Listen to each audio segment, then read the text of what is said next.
Viewers and subscribers, Dancehall Critics, they have done once again. They say people, when we tell you about trials and tribulation, you know, they want to get out my content. But anyway, I could get tonight. But I just want to thank everybody first and foremost. So always tune into the channel, you see what I say, and support me to the fullest. You see what I say? So big up on yourself. And like I said before, hope everybody alright over for them side of the world. You get to me and deal with me, I get right into the story. Today I come to talk about Majah situation with him girlfriend or expose him the other day and all of these things. In another video, people, is me basically kind of talking about theme reaction, and I give it to you, but me not like theme reaction. I have to say that first and foremost because it not really address particularly or specifically what the girl say or all of the things that she, you know me I say she did have to say about him. You see me I say it just kind of seem more so kind of like each other, them just they at each other neck. Of course him in denial, and me don't know how them allegations are going. Me don't know if it's true. You see me I say, but of course more only for tell me what only think no viewers and subscribers, because of course we know say it don't look good for no say when you you know I say when you is an entertainer or a celebrity, so to speak, of certain caliber. See, you know, so when you come out to them kind of scandal and them things, you don't look good. It can be, you know, very damaging or tarnishing to your reputation and all of these things. So them something that don't look good. And like I said, people, the way how the man respond or reacted to it, you know, I say even a breakdown and a cry and I said this and I said that. You know, I say some might personally speaking was irrelevant as far as specifically to addressing the point or the matter at hand. You get me? I say it kind of seem like say you're chewing all of them other something here. So yo, I go through a whole heap of things too, and I me did I get this and I me did I get that. But anyway, people, I actually give you an opportunity for kind of, you know, I say hear myself. I kind of splice it up and chop it up. But anyway, people, check it out.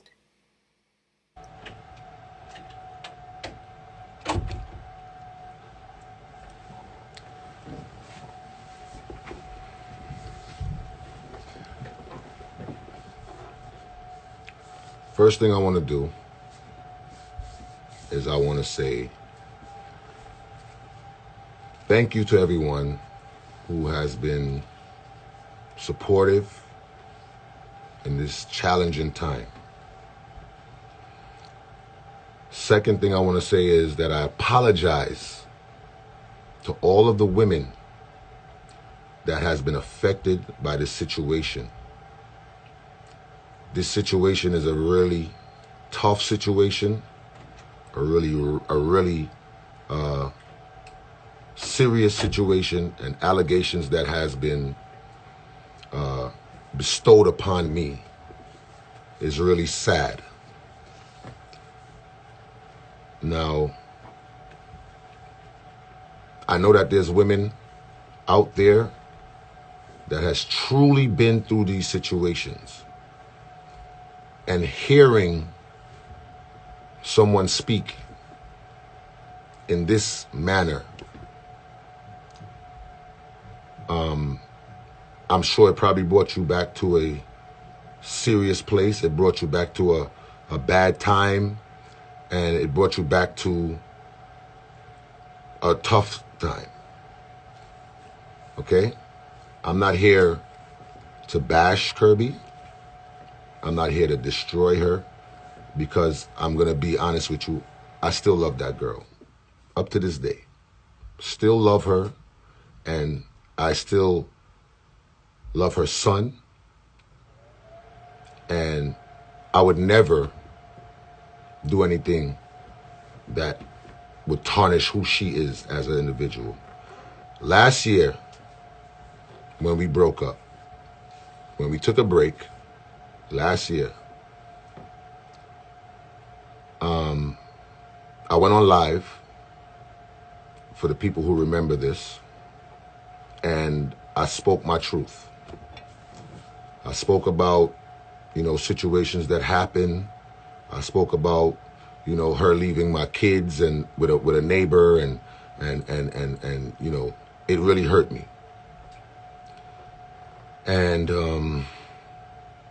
one of the things that she was upset about, right, was that I took my personal life to social media.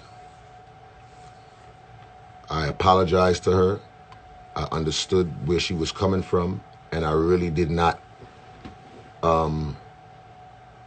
need to go on social media to express what was going on in our personal life. And if anybody remembers,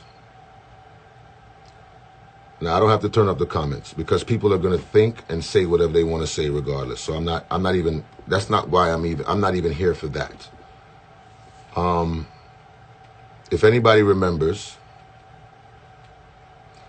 I then came on Instagram because her mother and herself was so persistent on me apologizing, making a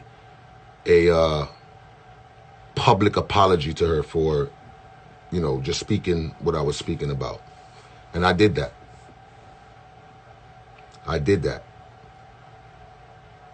I came on here. I apologized to Kirby for putting our business, our personal business on social media, and we got past it and we moved on and we were together again. Okay?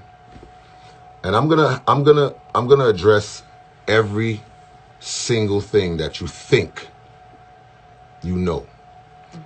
But before I do that, I'm just gonna say that I'm disappointed.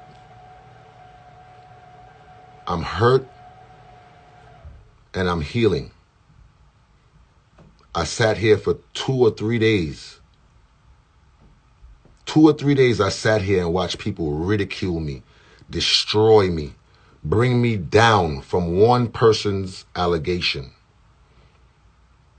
I watched people that I gave 9 years of my life to disrespect me, go on my son's page, disrespect him, a 10-year-old boy.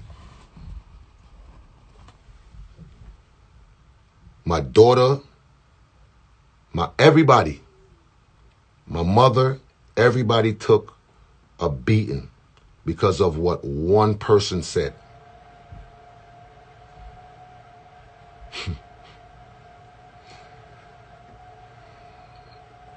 I've been accused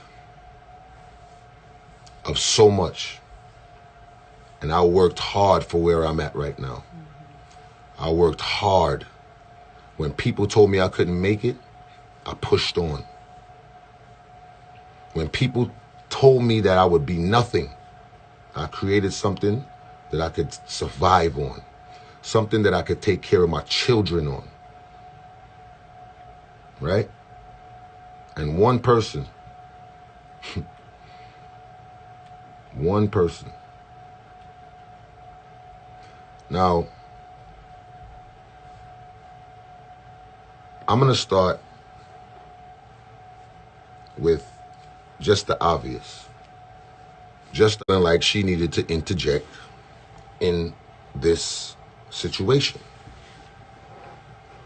So, her mother decided to make a fake email and sent it to Kirby and told Kirby that this is what somebody sent to her. Within that email, it was, "My name is not Nigel Joseph.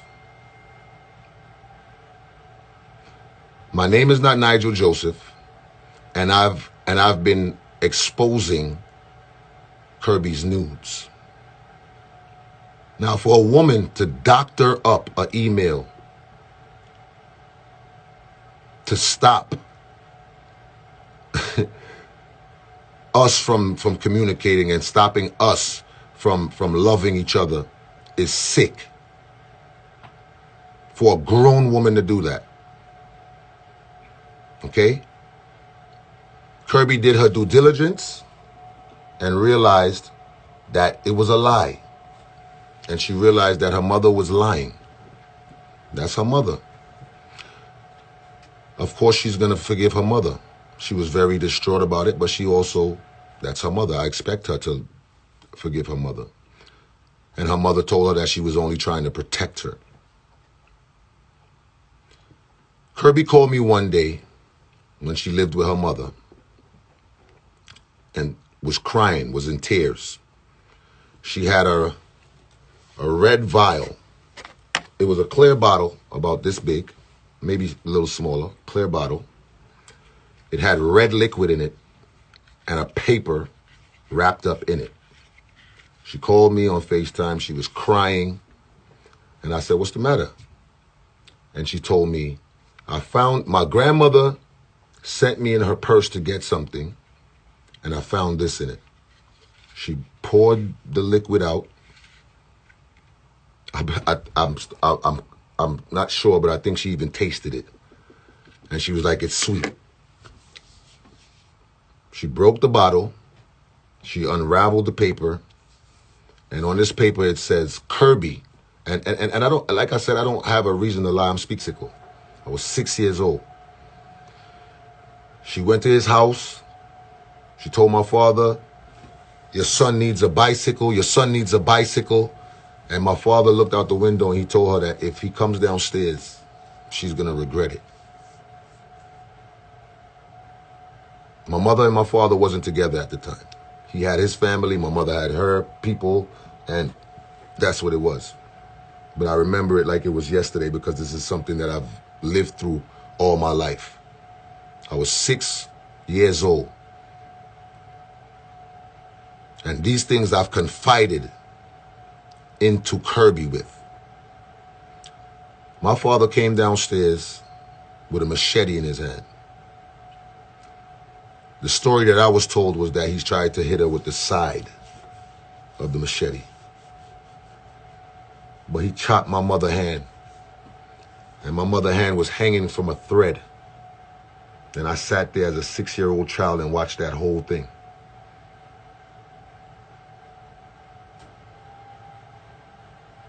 I've grown so much resentment for my father for that.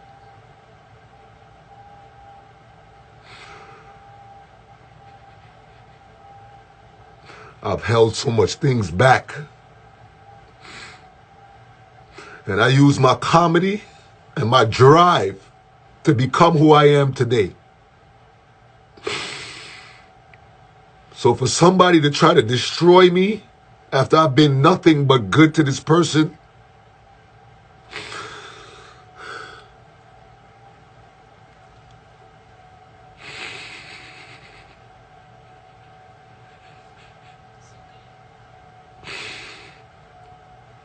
some people is just so wicked. And I'm not even talking about Kirby, but people is wicked. For y'all to come on here and disrespect me and disrespect my family,